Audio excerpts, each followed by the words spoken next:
Hər kəsə salamlar. Gəlin bugün narazıçılıq haqqında danışaq. Biz gün ərzində məncə heç fərqində belə olmuruq. Nə qədər şeylərdən narazı oluruq. Nə dərəcədə tez-tez narazı oluruq. Bu ola bilər politikadan tutmuş ekonomikaya qədər, ekonomikadan tutmuş yoldaşımıza, uşaqlarımıza qədər, başqa insanlar, həyat, hər şey. Amma bugün mən spesifik olaraq istəyirəm, mən özümdən narazıyam, özümüz haqqında danışaq. Bunu anlamaq üçün gəl çalışaq xatırlayaq, son dəfə özündən narazı olduğun o hala birazca daxil olma, hətta sən pauzaya bas və xatırla necə hiss edirsən, sən özün haqda özünə deyinəndə, özümə əsəbləşirəm eləyəm, ya da özün haqda başqasına şikayət edəndə, özün haqqında başqasına deyinib danışırsan, narazıçılıq bildirirsən ki, mən beləyəm, narazıyam özümdən. İnsan necə sanki canlanır o an. Elə bil ki, maksimum həyat var sənin canında. Qan qaynayır, emosiyalar pikdədir, deyinirsən, danışırsan və özünü o qədər o an sanki düzgün və haqlı bir şey etmiş kimi hiss edirsən. Çünki sən o an, mən deyim ki, tətiklənməyəsiniz. Mən o an, özümlə narazı olduğum an, özüm haqda deyindiyim an, özümü, real özümlə tanımlamıram. Mən özümü o an deyinən Aygünəm, hansı ki baxır bu yaramaz və normal, istədiyim kimi olmayan Aygünə və mən onun haqqında şikayət edirəm. Biz ilk əvvəllər təkəmmül yolunun ilk etaplarında biz özümüzdən çox narazı oluruq. Çox. Sanki əlimizdə olanı bəyənmirik və bunu düzəltməyə çalışırıq. Buradan da gəlir o mənim ən gözəl versiyam, daha gözəl versiyam yaratmaq istəkləri və elə bil ki, o ərəfədə, haçan ki insan özündən çox narazı olur, biz istəyirik özümüzü dəyişmək, düzəltmək. Burada özünü tanımaq kimi heç bir anlayış yoxdur ki, mən nədən ibarətəm, bu proseslər niyə baş verir, niyə mən bu yoldayım, niyə mən bu cürəm. Bu heç biri bizi maraqlandırmır. Biz sadəcə istəyirik var olanı dəyişmək, düzəltmək. İnsan daha çox irəliləyəndə isə təkəmmül yolunda, o özünü anlamağa, daxili proseslərini anlamağa çalışanda artıq mövcud olandan, var olandan, necə varamsa elədən bir növ inkişaf eləməyə çalışır, evolyusiya eləməyə çalışır. Bu etapa gəlməyənə qədər insanın sanki həyatda istiqamət tapa bilmir. Elə bilir ki, bununla narazıyam, onu da eləyirəm, bununla narazıyam, bunu da eləyirəm, bununla narazıyam. Amma başqa cür necə edim, nə edərəm belə də sualını vermir özünə. Sanki sadəcə həyatı xoşu gəlmədiyi, özü haqda xoşuma gəlmədiyi şeylərdən narazı olmaqdan ibarətdir. Sanki bu öz-özlüyündə bir hərəkətmiş kimi gəlir. Məsələn, burada narazı oldum, xoşum gəlmədi, deyindim, danışdım, sonra gedirəm, yeyirəm, içirəm serialımı, davam edirəm, heç bir şey olmamış kimi, özüm haqda bu narazıçılığı, problemi görməmiş kimi həyatıma davam edirəm. Amma məndən o an, o narazıçılıq bacarığını bir növ kimsə alsa, mən məcburən necə varamsa öz-özlüyümdə orada qalıram və burada məndə artıq həqiqi evolyusiya eləmək şansı yaranır. Necə? Məsələn, mən əgər bunlardan xəbərim yoxdursa, amma narazıyam olduğum yerdən, mən bilmirəm hara gedim, necə eləyim.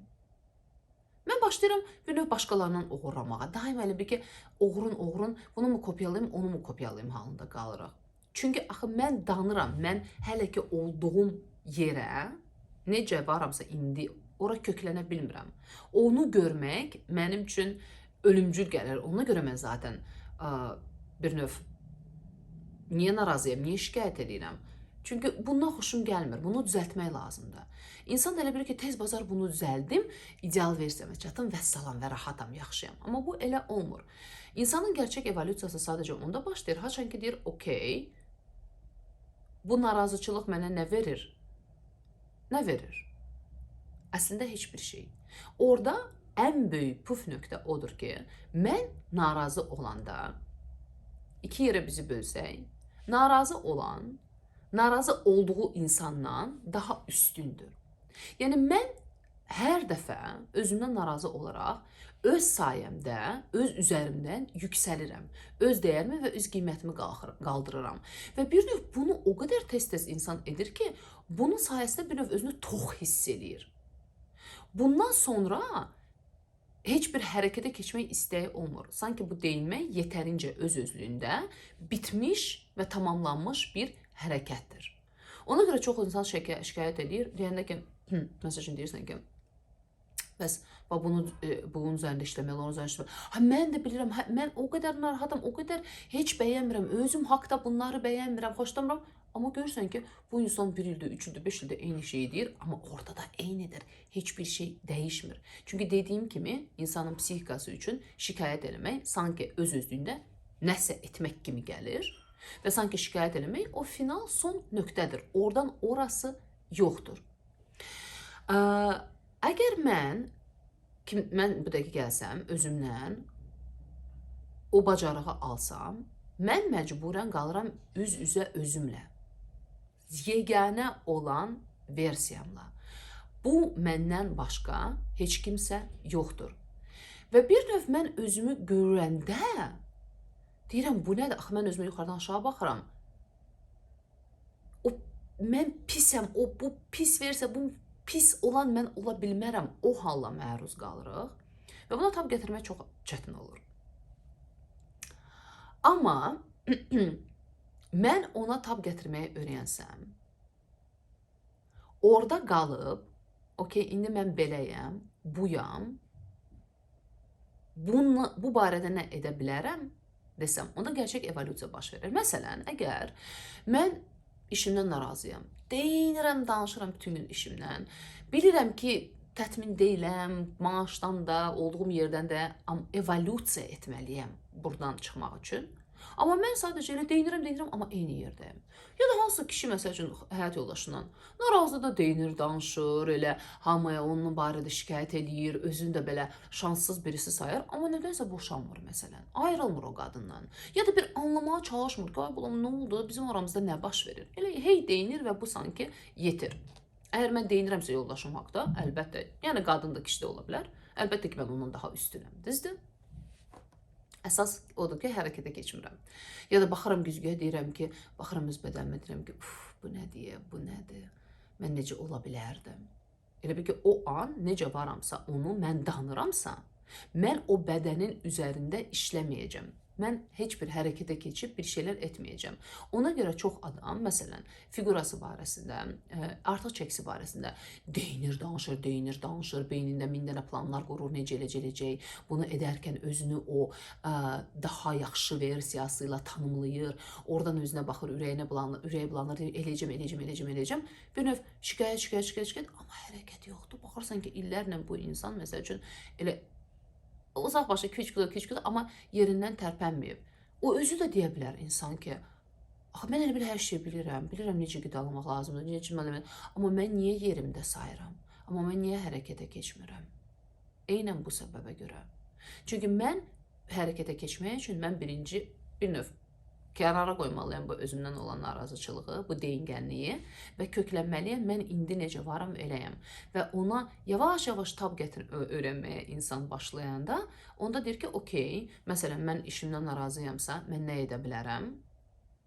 Mən hansı kurslara gedə bilərəm, bacarığımı necə ayıda bilərəm, yəni hərəkətə keçir.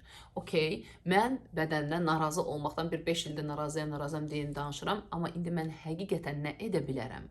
Narazıçılıq mənə olmaz, vəssalam, aldı əlimdən hər şey. Bu narazıçılıq olmasa, mən özümü narazıçılıq vasitəsilə, özümün daha yüksək, daha gözəl versiyası ilə tanımlamasam, mən bu dəqiqə özümlə qalsam nə edərəm? Okey, ya etiraf edəcəm ki, axot yoxdur heç nə eləməyə. Nə yeni iş tapmağa, yəni nə bu ərdən məsəl üçün ayrılıb, məsələn də atıram, bu boyfrienddən ayrılıb, münasibətimiz toksik olsa belə, özümü anlamağa çalışmağa axot yoxdur. Ya da yeməyə çox xoşlayıram. Axot yoxdur, özümə bir növ bu qadağaları qoymaq, yetişkin olmaq, istədiyim vaxt, istədiyim qədər yemək yeməmək. Görürsünüz, insan öz-özlüyündə qalanda, çox şey özü ilə qalanda, çox şeyi anlamağa başlayır. Bilirsiniz, narazıçılıq bir növ, o paltar da deşik olar, şalvarda deşik olar. Götürsən hansısa başqa bir paltar parçasını tikirsən üstünə və o deşiyi bağlayırsan. Baxın, narazıçılıq bir növ bizim üçün psixikada belə bir şeydir. Elə bil mən psixikamda, özümdə hansısa deşikləri görürəm və narazıyam ondan.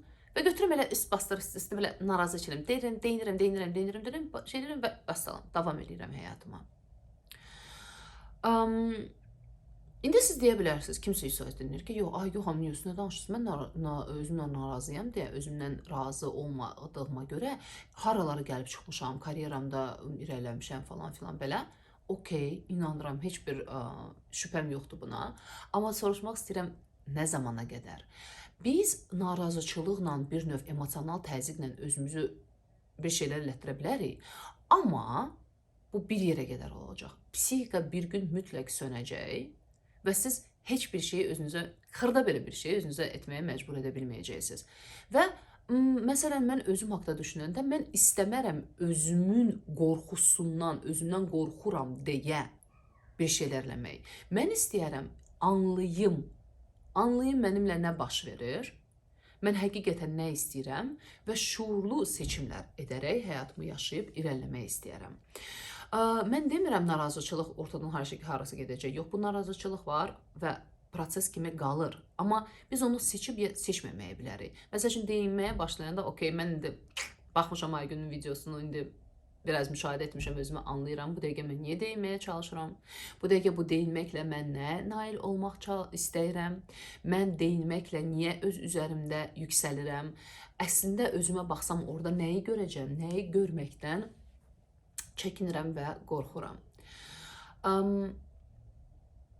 Çoğu zaman bilirsiniz, məsəl üçün başqa şeylərdə də insanlar narazı olanda, kimsə gəlir, deyinir, narazıdır, sistemlə nəsə belə işləmir falan. Ya adi görə, məsəl üçün, son zamanlar mən kitabxanalar haqda paylaşıram, Haqada olan və çox xanım yazır ki, bəs Azərbaycanda belə sistem pisdir, kitabxana yoxdur falan filan. Amma məsəl üçün soruşsan ki, okey, bəs sən bu barədə nə edirsən? Sən narazısan, sənin uşaqların var və bu ölkədə böyüyür. Bəs sən nə edirsən? Gedirsənmi bu müdiriyyətin yanına, kitabxanaya, bir təşəbbüslər yaradırsanmı, öyrənməyə çalışırsanmı, hara müraciət eləmək olar, necə işləmək olar, bir ayını, 3 ayını, 5 ayını, 1 ilini buna həsr etməyə hazırsanmı, sənin və ya başqalarının uşağı bu kitabxanalardan artıq bəhrələnməyə başlasan.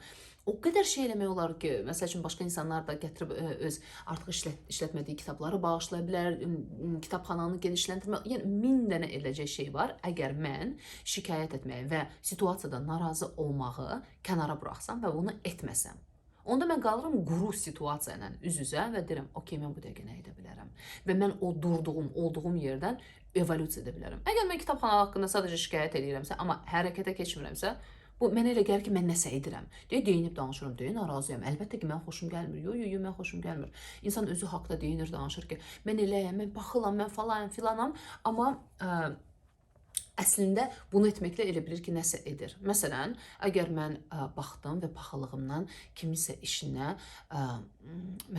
paxıllığımdan dəyərsizləşdirdim. O nə işləyir, sanalıq orada ya maaşlarına 100% orada altdan yəqin stolun altından ona maaş verilir falan. Nəsə dəyərsizləşdirəm kimisə işini. Ondan sonra deyirəm ki, oy, mən paxıl insanım, oy, ucuz, oy, dəhşət, mən nə pis insanam, mən paxılam. Vəsə, ləğv edirəm, artıq mən paxıl olmayacağım, dəyişdim. Və bizə elə gəlir ki, mən nəsə edirəm. Amma insan o situasiyada qalsa və şikayət etməyə kənara qoysa, onda öz həqiqi hisslərini müşahidə edib və o olduğu yerdə görə bilər ki, okey, mən işimdən narazıyam. Mənim paxıllığım tutur bu insana. O nə iş görür ki, mən belə istəyirəm, mənimlə nə baş verir, mən özüm üçün özümə kömək etmək üçün nələr edə bilərəm. Məncə, demək istədiklərim bu qədər. Ən əsas son bunu demək istəyirəm ki, şikayət etmək fərqində olmadan bizi böyüməyə, yetişkin olmağa və ən əsasdan fərdi düşüncəmizə sahib olmağı və o düşüncə bacarığını inkişaf elətdirməkdən geri salır. Əgər mən fərqində deyirəmsə və mən şikayət eləməyə yetərincə bir hərəkət kimi bilirəmsə, onda mən elə bir ki, dayanmıram, düşünmürəm, bir strategik plan qurmuram, etap onu necə gerçəkləşdirəcəm, düşünmürəm. Elə deyindim, qutardı, getdi, mən elə gəlir nəsə elədim. Yəni, şikayət eləmək haqda biz fərqində olsaq, biz onda özümüzə əslində gözəl, məntiqli, strateji olaraq düşünməyə də, öyrənməyə kömək edə bilərik. Öz fikirlərini bu barədə paylaş. Mənə çox maraqlıdır oxumaq. Kanalıma əgər abunə deyilsənsə, bəlkə yeni gəlmisən, mütləq abunə ol. Çünki hər həftə mənim 2 yeni videom çıxır. Və biz sizinlə mütləq gələn həftə görüşəcəyik. Sağ olun.